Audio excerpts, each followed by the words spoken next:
All right, well, thank you, everybody. My name is Jim Uptrin. I work in the Office of School Approval and Opportunity. I serve as an assistant director in that office. I'm going to visit about the Choice Ready initiative the Superintendent Baseball mentioned before the break, and I'm also going to talk about school accountability. Now, normally it would be Lori Matsky, our assistant superintendent, that presented this particular topic. She is out of the office right now. I do work a pretty good deal with Choice Ready, so for the most part, I'm going to be able to do a pretty effective job working with you guys on Choice Ready. Accountability, I do not work directly with the accountability piece at all. So I just want to be completely forward with you guys on that. There's a pretty good chance that during that part of the session, I'm also in charge of our legislative work here at DPI. I work with our staff during legislative session, tracking bills and that type of thing. One thing we always tell our staff is if you're testifying in front of a legislative committee and you don't know the answer, what's the correct answer there? I'll find out. Admit that you don't know and then find out and get back. That will probably be the answer to most questions I have on the accountability piece if it's something Superintendent Baser is not able to answer. So anyway, just wanted to mention a little bit about that. Okay, so Choice Ready. Well, first we'll talk about what is Choice Ready. Did anybody not, I tried during the break to go around and set a copy of this chart on each spot where it looked like I saw stuff laying around. Did everybody get a copy of this on their spot there? All right, so this is our Choice Ready framework. We're going to talk about this in some specifics in just a little bit.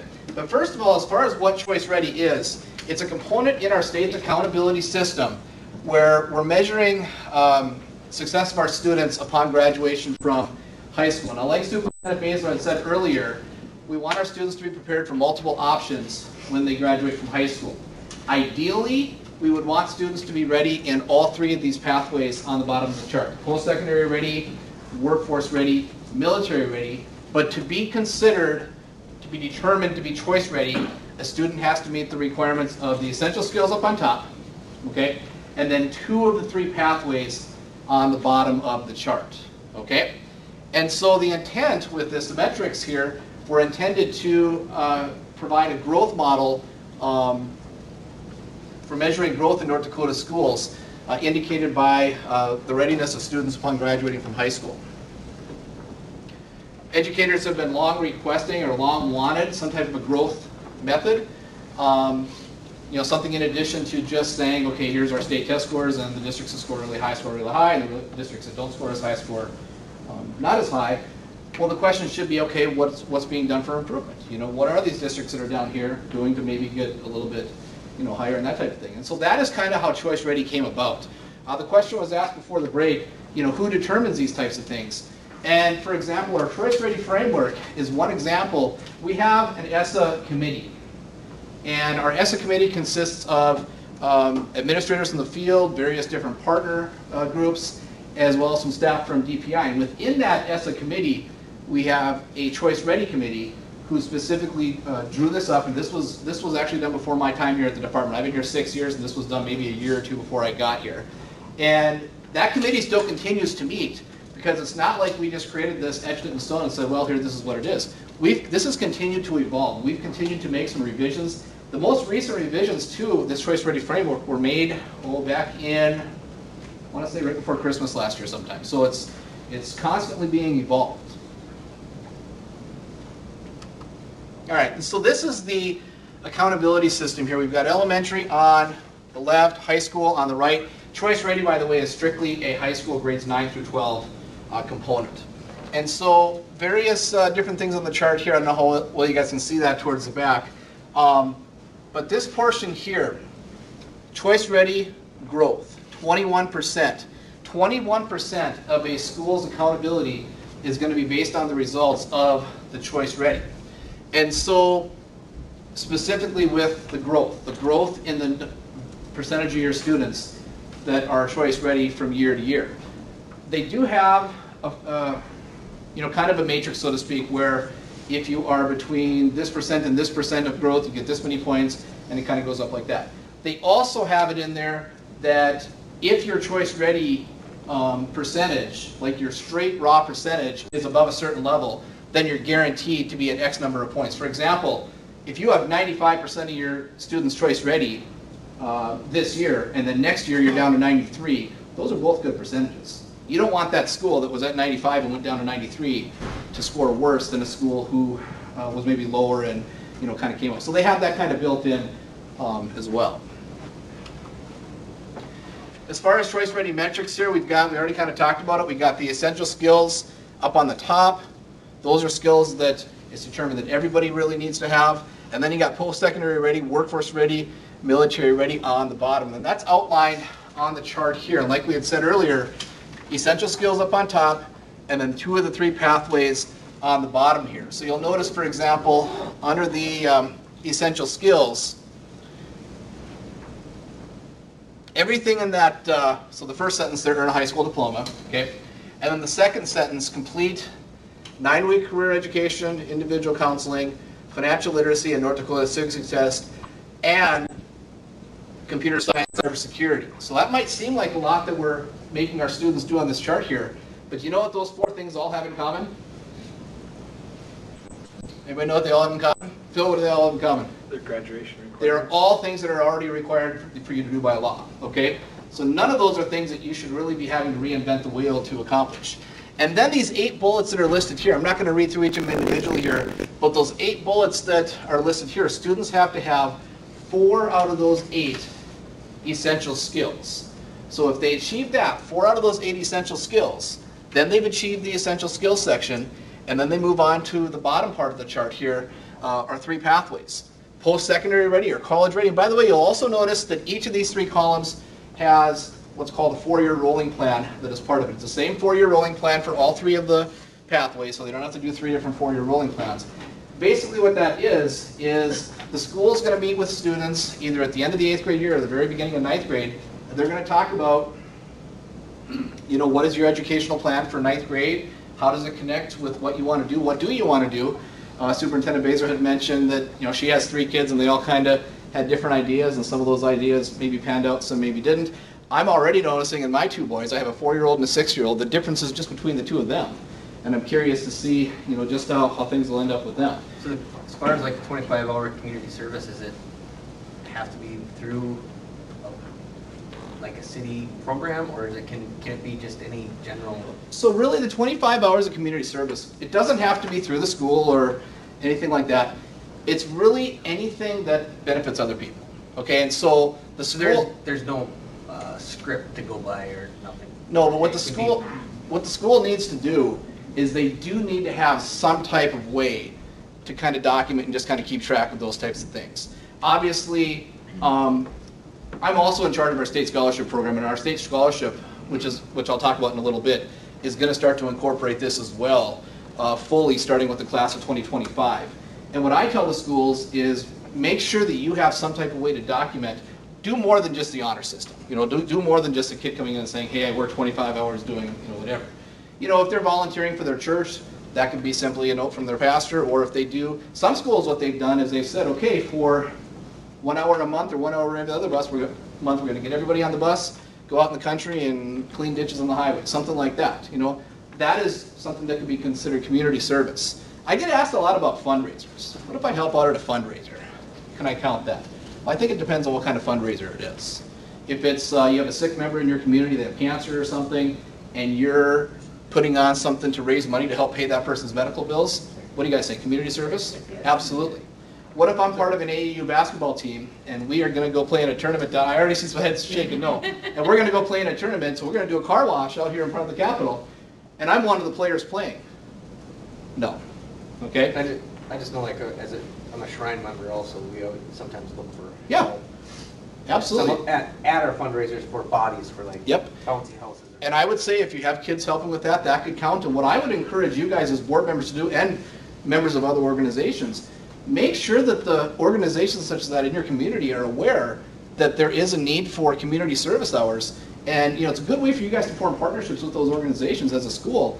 Absolutely, as long as the school is able to have some type of way just to know that, yeah, this actually happened. Absolutely, we encourage students to, whatever they can do to benefit others and help the community. So, all right.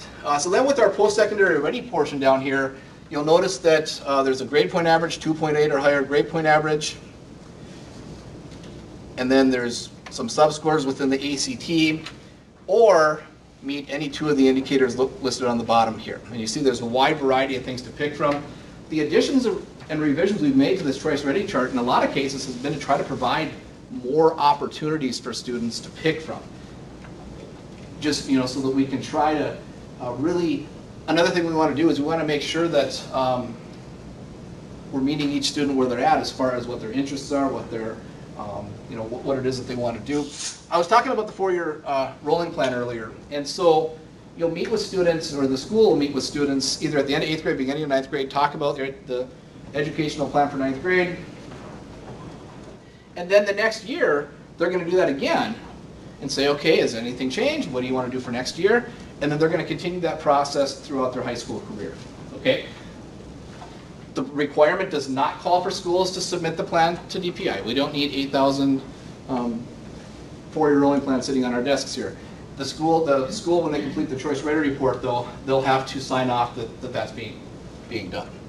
Workforce ready, students have to complete any 2 indicators that are listed below here. You'll notice that career CTE classes are listed, workplace learning experiences, a variety of other things.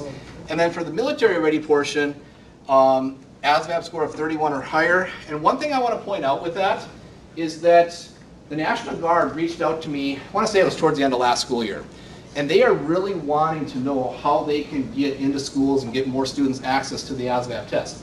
I said, you are in luck, because one of our state scholarship requirements, once these new requirements fully take effect in 2025, there is an ASVAB component to that, and you have a lot of schools and a lot of students wondering, where am I going to take the ASVAB at? And so we are planning on sending out, the Guard is working on something right now, we are planning on sending out some type of message to the schools either late August, early September, that is going to basically just explain kind of how this can work and how you can get some increased access to ASVAB testing within your building. So ASVAB with 31 or higher, quality citizenship, which means no expulsions or suspensions. Now, schools do have the option, if they so choose, to allow some type of a restitution program for, let's say you have some kid who's a really good kid. Okay, I'm a former principal and I had situations like this where this would have maybe happened. You have some kid that's a really good kid, okay? They maybe make one mistake. They have a bad 5-10 minutes or something, and they end up getting suspended or expelled, okay? Probably in a case like that, it's suspended and not expelled. But anyways, schools do have the option to have some kind of a reciprocity type of thing where not reciprocity, what's the word I'm looking for here? Restitution? Restitution, thank you.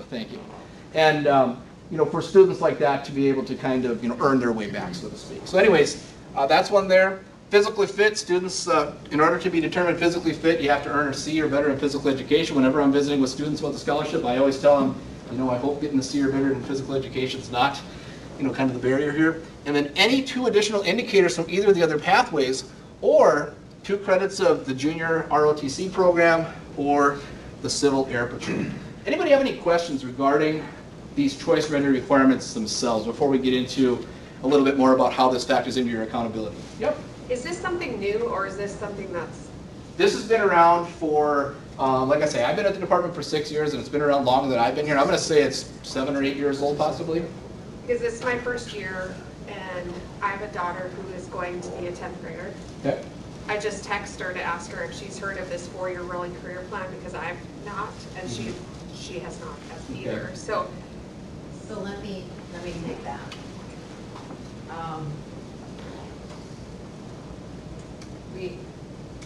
We hear that some, and actually it's our recommendation to have the parents and the child, and that's not always possible, but it is a requirement. And each year when each school submits their records for that student, each record for that student, they check a box that certify that consultation has occurred. is it sometimes called something different? That's what It's I'm possible wondering, that too. the school might be calling It it might be something that different to the kid. you're- maybe. I mean, compliant on it, and she doesn't So- have to worry about it. There should be a sit down. Like with their counselor? Sometimes it's a school counselor.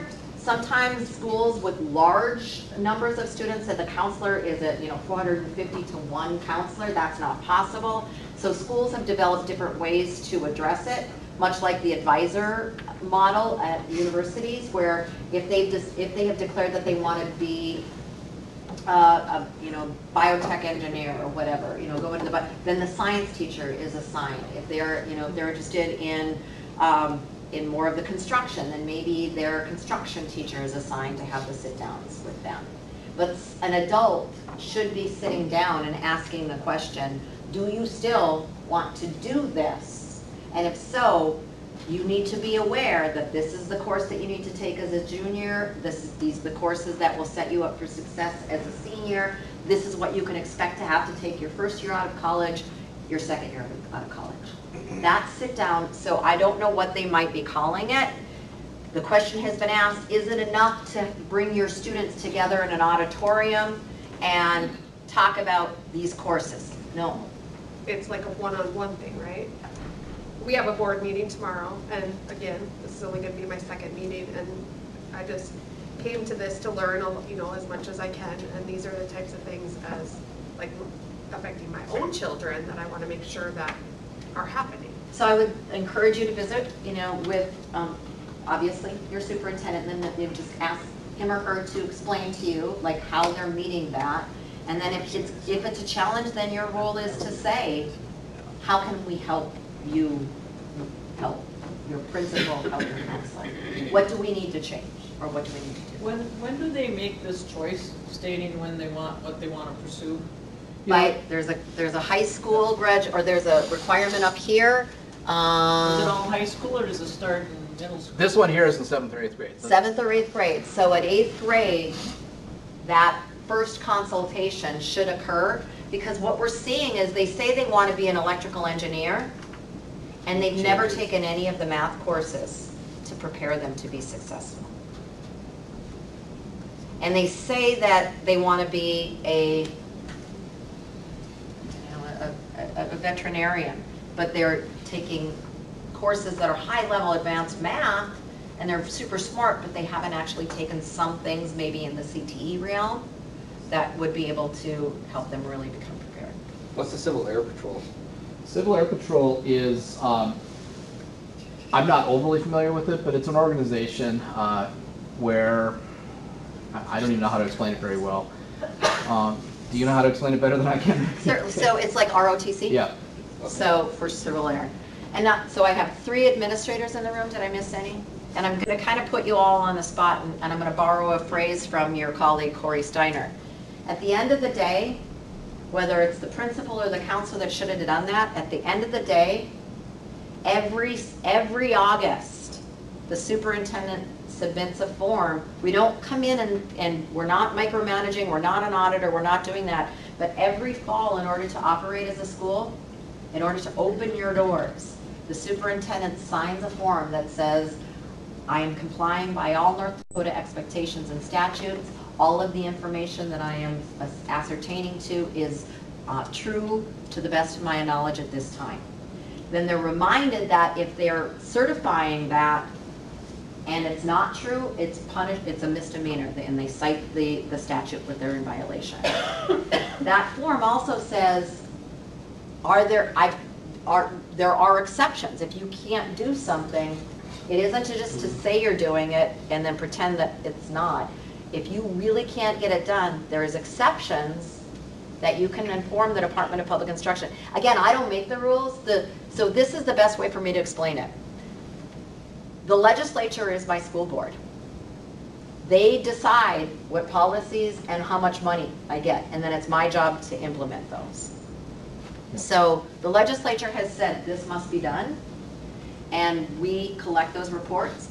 And if you can't get it done, we say, well, what have you done to try to do this? And Wayne's getting uncomfortable back there. But at the end, and high school principals also have to sign and say, I am complying with all the laws. And the most common one, as far as checking the box, like if you have to check the box and you're not meeting all the requirements, the most common one that we're finding is like teacher shortages, that type of thing. There really shouldn't be a reason you wouldn't think for not getting the report done, And the biggest thing too is we want you to report the information honestly to us. Don't just say we're doing it and then not do it. Because that progress monitoring that we talked about, it's like what if you can't do it, then what do we need to change to make you do it, to help you do it? So it should be disclosed as an 8th grader-ish, and then each year talk about it. So if my sophomore. And what year is she, sophomore? you She's said? gonna be a sophomore, so if they talk to her about an 8th grade and, you know, a lot happens in 2 years Yeah. and maybe she doesn't remember, but if it's something that's supposed to be gone over to see if they've changed their mind and knows what they wanna do as an adult when they're in 8th grade, but like, so that they have that kind of path.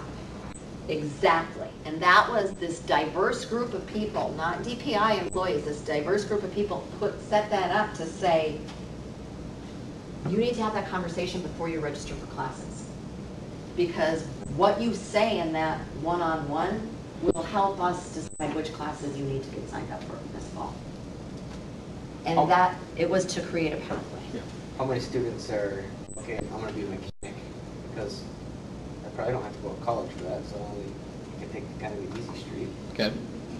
And then they switch and when they get out of school and say, okay. Well, if you're now asking, I wish I would have. if you're asking, okay, so you started your question with how many, we don't know how many. I was just gonna say. I understand what you're saying, If you though, knew, if you knew like the percentage wise of And that's What- why what do that. that's why the requirement that group said, you can't just say I'm gonna be a Correct, mechanic. yes. So it That's why you have to have two. Yep. I should, go ahead. No. The only reason I say that is I was that kid. Yeah, there's a lot, so I would just say with this, on your child's transcript, every public school student is on e-transcripts. There's now a dashboard that says, how close are you to meeting the scholarship requirements that you're gonna talk about? And on that dashboard, you should see the date. Like every child's transcript, they don't just have, school administrators aren't just required to say, I did it. They're actually required to put down the date that that consultation took place on your child's transcript. I don't know that it's on the transcript itself, but it's in, What is it? it's not an it's not on the e-transcript. So what is it? It's in the Choice Writer report. Choice Ready report. Yeah. That is, schools fill out and submit to. Submit to DPI. So is there I don't know if there is a way for. parent access? That would be a Ross question. And I think, I'll find out. Okay. I should ask this too. I want to make sure that I'm not taking everybody's lunch time away from them. What? And you've been, how many, 12:15? Okay, sounds good. All right. How long has Choice Ready been in effect? Since 2015. And well, the committee adopted it in 2015 and it was implemented the 16, 17 school year. Okay. All right. Any other questions on requirements before we move on here? All right. So the components, we've already kind of talked about how the chart works. You have to have 2 of the 3 pathways. We have a report that's due on June 30th each school year for that previous school year, and we're happy to report that for this past year, 100% of our schools completed and submitted that report. Very important for you guys to understand that if a school does not submit this report, they automatically get like a 0 for that entire 21% of the accountability pie, and that alone will bring the accountability score, it'll plummet. Okay, so please, if nothing else, make sure you understand that the report needs to be submitted to avoid that happening. Okay, so yeah, 21% of the accountability report, 129 points. The Choice Ready data on that Insights website, it'll list the percentage of students for each school as far as what percent of students were Choice Ready. And it's calculated on a year-over-year growth rate, comparing to previous years. All right. Benefits of Choice Ready. Schools are going to fare well with accountability determinations. Students are going to graduate high school with the essential skills that they need. And some of the options, include some dual credit classes. Parents are going to, have students take credit-bearing courses at the college and university level. In addition to that, if students are really finding out what it is that they want to do during that course of the time while they're in high school, it doesn't mean that if a kid decides he wants to be a mechanic in 8th grade, if he changes his mind in 10th grade, that's fine. That's what the high school years are for. We don't want that same student to decide at 18 he's going to be a mechanic and then change his mind when he's 20. Okay?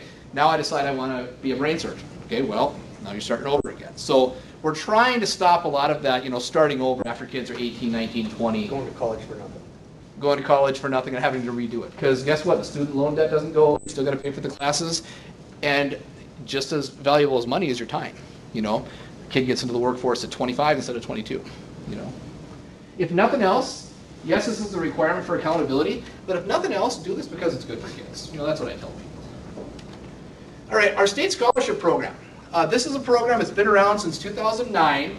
The first graduating seniors to earn the state scholarship were the students who graduated in 2010. And right now we have what's called the Academic and CTE Scholarship. Maybe you heard of it. It's a $6,000 scholarship for any student in the state that meets all of the requirements of that scholarship. And roughly speaking, we usually have between 23 and 24%, usually about 1,800 or so students in the state each year that do qualify for the scholarship. Now, during the 2021 legislative session, Senate Bill 2289 was passed and signed by our governor, which creates a new list of scholarship requirements. And I do have copies of this that I can pass out. I'll probably pass this out at the end of the presentation here. And this is also available online. This is the new set of scholarship requirements. And what you'll notice about this chart here is it looks very similar to that Choice Ready one that I passed out earlier. Purposely used a little bit of a different color scheme because I want to make sure people understand this chart is aligned to Choice Ready, but it is a little above and beyond Choice Ready. The essential skills portion is the exact same. But on the 3 pathways on the bottom, the ASVAB score is a little bit higher on military ready, the ACT score is higher on post-secondary ready, and then there's some additional indicators required for workforce ready. The purpose of this was to make sure that any student earning our scholarship was also Choice Ready, but not necessarily every student who is Choice Ready will earn the scholarship, if that makes sense. And this all came about because, like Superintendent Bezos said earlier, part of our state's strategic vision is for students to graduate Choice Ready. And the question was, if that is part of our vision, why do we have a scholarship that measures something completely different, okay? And so that bill was passed in 2021. There was a 3-year overlap where students who graduated in 22, 23, or 24 can use either the old set of requirements or the new set of requirements. It was decided that, you know, it wouldn't have been fair to pass a bill and then tell next year's seniors, oh, you gotta, you know, okay. And so it was decided that any student that was already in high school at the time the bill was passed would be grandfathered in. Our seniors this coming year were freshmen when this bill was passed, okay? And so after the graduating class of 24 graduates, the old academic and CTE scholarships will go away, and the only thing we'll have is, they're calling this will be called the North Dakota Scholarship. Right now we're calling it New North Dakota Scholarship to kind of differentiate it from the academic and CTE. Once the academic and CTE goes away, we will only have the one scholarship. And then House Bill 1305, the most recent legislative session in 2023, added some additional indicators as options for the students. Added a fine arts option, added a foreign language option under the workforce ready pathway. And so just something to be aware of, that our state scholarship requirements are now shifting towards this Choice Ready. And again, perfectly clear, being Choice Ready in and of itself does not qualify a student for the scholarship, okay? The official name of the new scholarship is the North Dakota Scholarship.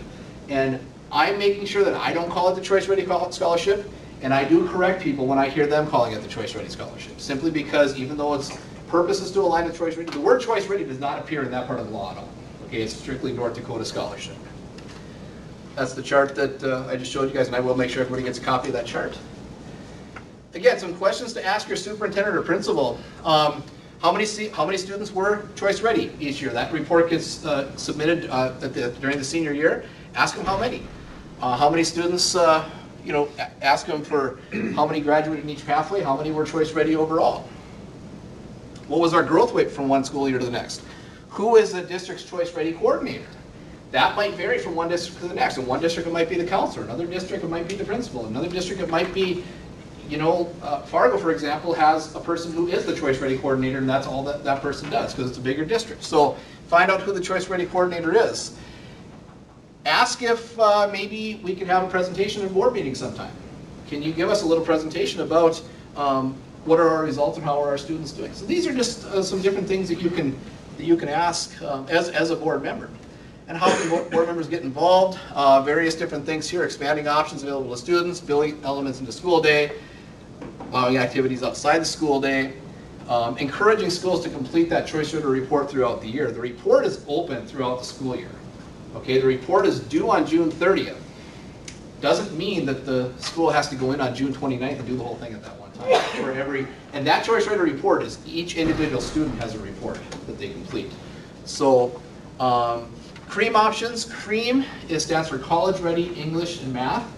And basically what that is if a student scores low enough where they maybe need some remedial help, they can take those CREAM courses and they can have that, have that count for some college credit. Partnering with business and community, we talked about that already with the community service, and then of course creating opportunities for students such as the restitution. Okay, next we'll really quickly talk about school accountability here. I talked about our accountability pie. Our new accountability system under ESSA was those accountability pies that I showed you guys the other day. Our first accountability reports under this system were released in March of 2018, and the next accountability reports, the ones that will be for this past school year, will come out next month, come out in September. And the school accountability report, I should say, shows how students are performing on the elements within North Dakota. And you can select by district, you can select by individual school buildings, you can compare school districts and buildings throughout the state if you want to. I know that I go online sometimes to look and see, how are things going at the school that my son attends. And then as far as the release of data, school accountability reports are created in July and August. And then right around this time of year, there's correspondence between the department and the schools themselves to say, okay, here's what is in your accountability report. Look through this, make sure it's accurate. And then once that's done, then you have a question and answer period from late August, early September. And then the Insights dashboard, which we kind of talked about earlier, will have the accountability report in mid-September. And that's when you can go on, and you can look at previous years. You can see how your district has done compared to past years. Best way to get to this website, if you don't have a bookmark, is just Google North Dakota, or Insights of North Dakota. If you Google that, it'll take you right to that website, and then click on Explore K-12 Education, and then you'll be able to it's really cool to check out. If you have some time, go through that and take a look at that.